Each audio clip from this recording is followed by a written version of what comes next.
And I think with our little secret, we're going to do really well with the House, right? Our little secret is having a big impact. He and I have a secret.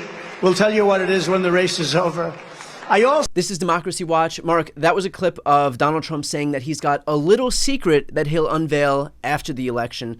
The obvious suggestion here is that he's going to engage in a scheme with Mike Johnson to refuse to certify the election, not unlike the scheme that he tried to pull in 2020. Walk us through the likelihood of a scheme like that succeeding. Okay, first of all, let's just talk about the fact that you have Donald Trump at what was like a misfit convention in Madison Square Garden that has totally blown up on him. And in the middle of this, he thinks he has a secret. So what does he do? He announces on national television, pointing at the Speaker of the House, hey, we've got a secret, don't we? I mean, if there was better evidence that this guy is not mentally fit to be a car salesman, no less the next president of the United States, I mean, was that evidence of it or what? Yeah, it's like where discretion goes to die. Yeah. But anyway, look, I have no doubt that in his imaginary world that he lives in, and believe me, Donald Trump lives in an imaginary world, he has some secret plan that he whispers into his pillow at night when he is alone. Yeah, that's right. That's right. Pillow. Poor Melania, 3 rooms over. Yeah, right. About some secret plan that he and Mike Johnson are going to pull off. Here's the deal. There is no secret plan that they're going to pull off. I have no doubt that Mike Johnson is humoring the old guy because Mike Johnson wants to stay as the speaker. And I have no doubt that Donald Trump thinks that if he's got an ally in election subversion, it's Mike Johnson. And that's because Mike Johnson was all in on election subversion in 2020, right? Mike Johnson was the ringleader for election subversion on Donald Trump's behalf in 2020.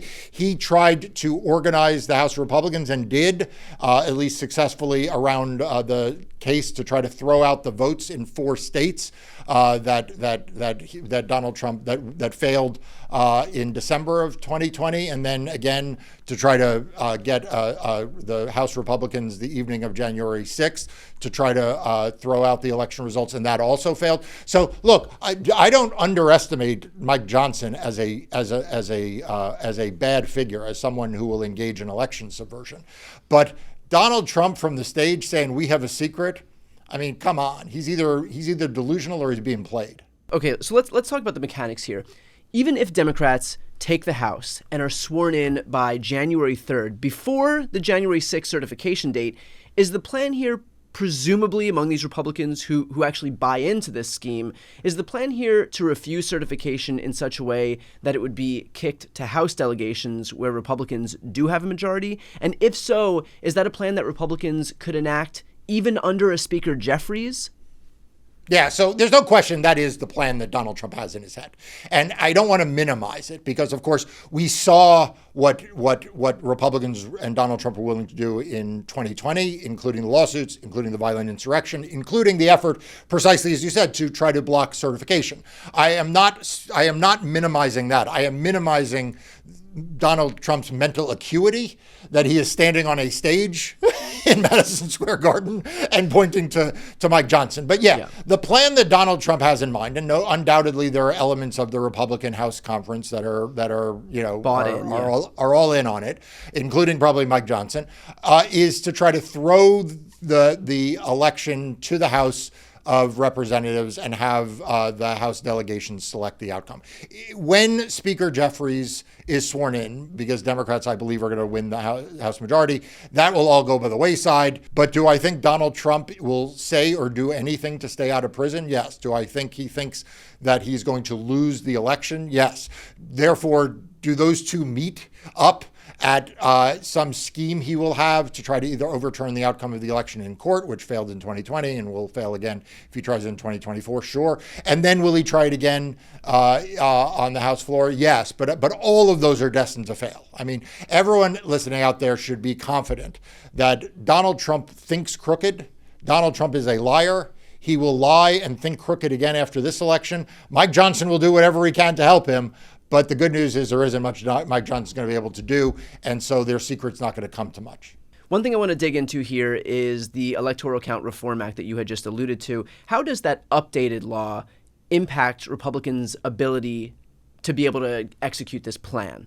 Yeah, so a few things. Number one, it says that the voting laws for selecting the president are in place on election day have to be the system that is used. So the first thing it does is it says state legislatures cannot, after the fact, change the rules for how electors are selected. So you heard a lot of talk in 2020 about state legislatures ought to come and select their own electoral slates. Right, That is no longer. In making the independent state legislature theory a thing, or trying to make it right. so that... So that is, all of those changes have to have been made before Election Day. They can't be made after Election Day. So that's number one.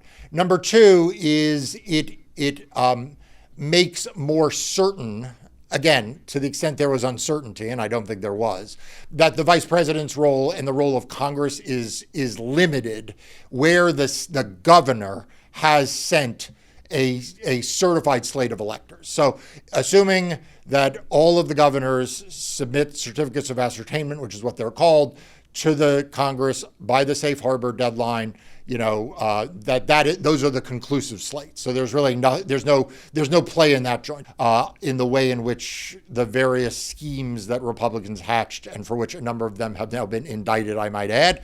It takes most of those schemes off the table. Just so that I'm covering all my bases here, because I know people are going to worry about everything, and actually knowing these rules, a few of which I didn't even know about the ECRA, knowing these rules does give some degree of relief. But is there any other avenue that you think that Republicans could try to use to enact this little secret plan that Donald Trump is announcing in front of the entire country? Look, here's the thing about Donald Trump. He is not a subtle man. He is not a person who comes up with clever, sophisticated plans. Yeah. He is, as Spy Magazine called him in the late 1980s, a short-fingered vulgarian. Okay? And it is true, he has very short fingers. It is also true, though, that he is a vulgarian. And he has always been. He does not do things in a clever or refined way. He does them in ways that are brazen and, in many instances, obvious. So Donald Trump's secret is to subvert democracy. Donald Trump's secret is to assume that the entire Republican Party will subjugate its own long-term and even short-term interests in favor of him. Donald Trump's secret is that he has the ability to make people like Mike Johnson act in the most shameless and pathetic ways possible. Look at what he turned Marco Rubio into. Look at what he turned Ted Cruz into. Look at what he's turned J.D. Vance into. Right? Yeah. He has made these people humiliate themselves in service of him. But the good news is that the law doesn't care about his ability to humiliate Republicans. Vote totals are what they are, and they are stubborn things. And so there is no plan that is a secret that Donald Trump is going to be able to use. He's not that smart. He's not that bright. Mike Johnson is not smart, and he's not bright. These are just dumb politicians willing to do anything they can to keep Donald Trump in power, and craven politicians who do not care about the law or about public sentiment. But in the end, they failed in 2020, and they will fail again in 2024. Well, look, I know I speak for our entire audience watching this right now in expressing some degree of relief at what was a pretty ominous statement by Donald Trump. So grateful for what you just told us here, and also one small step that everybody who's watching right now can take to support the invaluable work of Marc and his team, who are fighting in the trenches right now, who are defending our rights and our elections in the courts, is to sign up for his news outlet that focuses on everything voting in elections. That's Democracy Docket. I'll put the link right here on the screen and also in the post description of this video. A small step that we can all take to support his work. I'm Brian Tyler Cohen. I'm Marc Elias. This is Democracy Watch.